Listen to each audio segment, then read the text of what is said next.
Organizations, where are you? You're more than that. Okay. International conference. People from different parts of the world. Have anyone from Tanzania here? Oh, okay. Asia region, where are you? Okay, welcome. We have from Europe. Here from Europe. We have Nigeria. Yes, welcome always from Nigeria. We also have from both. Really? What country are we in? Kenya. Were you born? Issues. You're also here with an intention. Yeah? I'd like you to discuss, first introduce yourselves around the table and exactly which.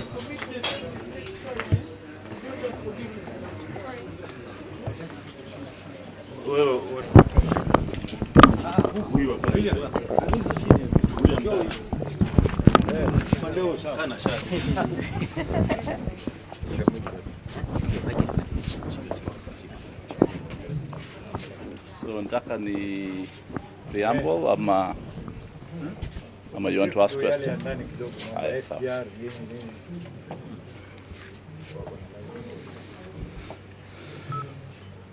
Well, we are here today in a workshop that involves stakeholders who uses the port of Mombasa, particularly countering the wildlife trade, illegal trade. This is very important for us because we lose a lot of wildlife because of this illegal trade, particularly in Ivory. Despite the numbers of elephants poached have gone down, Mombasa still is being considered to be a transit port for ivory. Comes from Uganda, DRC, Tanzania, Mozambique. But we have seen also, we have been just briefed that the screening is done particularly when goods come into the country, rather of goods leaving from the country. And I've asked the UN system here to support the government in developing technology, doing capacity training, as well as investing in screens that can be able to detect particularly illegal ivory trade. This is what we have been discussing here today. But you understand why, in the bigger context, why the action is being taken on making sure that first Mombasa becomes efficient. Every port in the world, it must be efficient. In some ports, it takes less than a day to clear a container from the ship to exit the port and to reach to a destination. The purpose of a port is to make sure that these consignments reach to the consumer or to the client faster, without delays. Any delay, it costs to the end product. And this is why we have improved on efficiency in Mombasa. Before it was 21 days. Today it's about 4 or 5 days it reaches Kampala.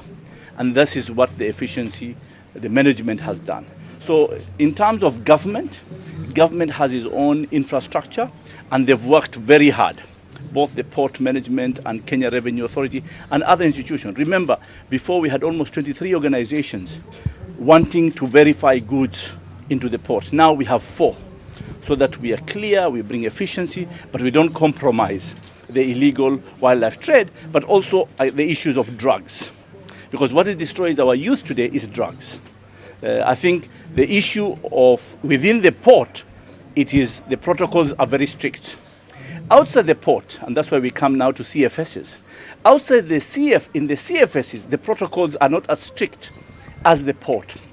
And that's why the issue of closing down some of the CFSs, because the goods now are moving faster to Nairobi, that is the issue as well. Not only on issues of drugs and illegal wildlife trade, but also the issue of avoidance of taxes.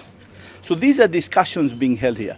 We appreciate hue and cry of people losing businesses or losing jobs, and there's a transition period which needs to be addressed. Those are issues that government is sensitive about.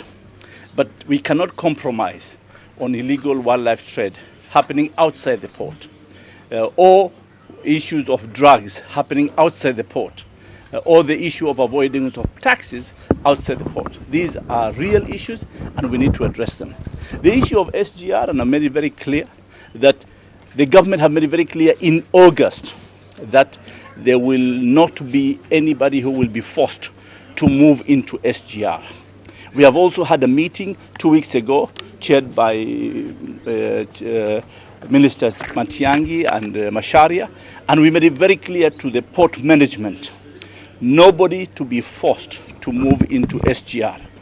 SGR is competitive, despite we know we have to pay the loans, but it must be competitive and it must be efficient. So these are options that we have given, and we are not forcing anybody. People do not want to appreciate the government statement. We are not interested in the politics of it, but we want to make sure first the port is efficient, the goods that come into Mombasa move faster to its destination, because the minute it delays into the CFS or into Mombasa, then the cost of that goods go up and the consumer will have to pay for the cost of delays. So that's why the government is working hard to make sure that these costs come down as well. Thank you very much. Kwa Kiswahili, kwa kiasi gani bandari ya Mombasa inatumika katika ulanguzi wa wanyamapori? Kwa kweli hivi sasa nimeambiwa kuwa hapo awali 2012 ilikuwa 39% bandari ya Mombasa inatumika kwa mambo ya pembe za ndovu. Saa hizi imeteremka sana, mwaka huu imekuja 17%, lakini pia 17% za ndovu zote ama pembe zote ambazo zinasafirishwa Afrika ni 1% kubwa sana. Ukiangalia kwa tani ngapi ambazo zinasafirishwa toka hapa Mombasa ni tani 10 za pembe za ndovu, ambao hao ni takriban ndovu 1000. Hao ndovu si lazima iwe ni wa Kenya, lakini inakuwa bandari inatumika kwa kuhamisha hizi pembe kwa nchi za Asia. Ndio posa leo tuna watu wa United Nations, tuna wanadau wa meli na wale wa clearing agency kuangalia vipi tutashirikiana pamoja kuangalia kuwa mbinu hii ama biashara hii ikomeshwe mara moja, kwa sababu haitatusaidia ikiwa tutakubali mambo haya yafanyike, hususan pembe za ndovu. Na sasa tumeona kwa madawa ya kulevya, na pia tumejua kuwa watu wanatumia mbinu hizi kutolipa ushuru.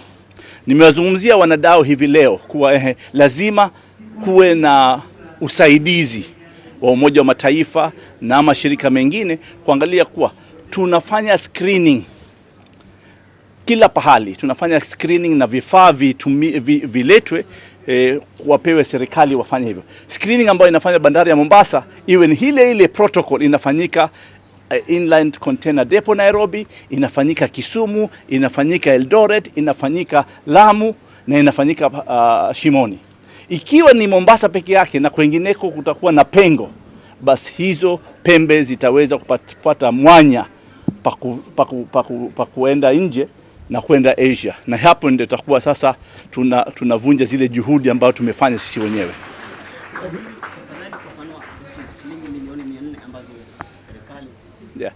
Serikali inatumia directly milioni 400 kwa mambo ya anti-poaching, lakini kwa mipangilio ambao sisi tunatumia kwa wafanyakazi kwa mambo mengine takriban bilioni 2 serikali inatumia kuangalia kuwa wanyama wetu wako kwenye himaya ya sawa.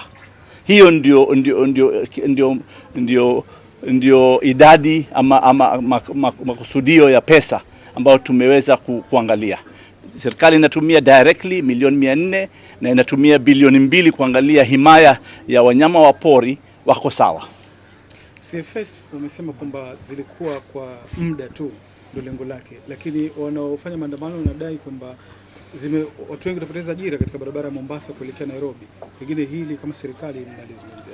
Hapo awali kulikuwa na hakuna biashara ya CFS, zilikuwa ni bandari ya Mombasa, lakini kwa sababu ya gari la moshi lilipokuwa halifanyi tena kazi, ikabidi kuwa bandari ya Mombasa ikiwa kuna msungamano ya biashara na container, ikabidi kuwa CFS zifanyike kwa sababu ipunguze ile usungamano kwenye bandari ya Mombasa. Makontena zimetolewa, zimeenda CFS, lakini ilikuwa kwa muda tu mpaka gari la moshi lile liwe tayari. Sasa SGR imekuwa tayari. Kwa hivyo ndio maana vifaa vingi au bidhaa nyingi inaenda kwa njia ya SGR. Kwa hivyo hii ni biashara lazima ibadilike. Tunajaribu kuangalia watu wa CFS, kuangalia kuwa hizo kazi zinabadilishwa, zinaenda kwa special economic zones, kwa mambo mengineo, bila kuharibu biashara ya bandari ya Mombasa. Kwa sababu kila ukichelewa bidhaa hapa Mombasa, gharama ya hiyo bidhaa lazima ipande juu, na mwananchi wa kawaida ndio analipa gharama hiyo. Ndio maana serikali imeingilia kati, kwa sababu wanataka hizi bidhaa ziteremke chini bei zake. Asanteni sana. Yes. Utalii Ronangala, Utalii College, ujenzi wake unaendelea. Kuna shida ya pesa hapa na pale, lakini kwa sasa tuko 60%. Tangu ijengwe, tunatarajia hiyo 40% pesa zikipatikana itakamilisha mradi huo.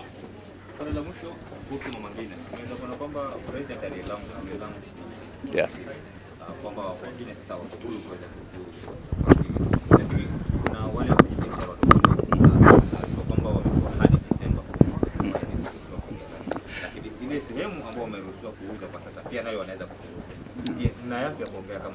Kwa kweli Mama Ngina waterfront imekuwa tayari, lakini kwa sababu ya mipangilio ya Mashujaa imeweza kutatiza kukamilishwa kwa mradi huo.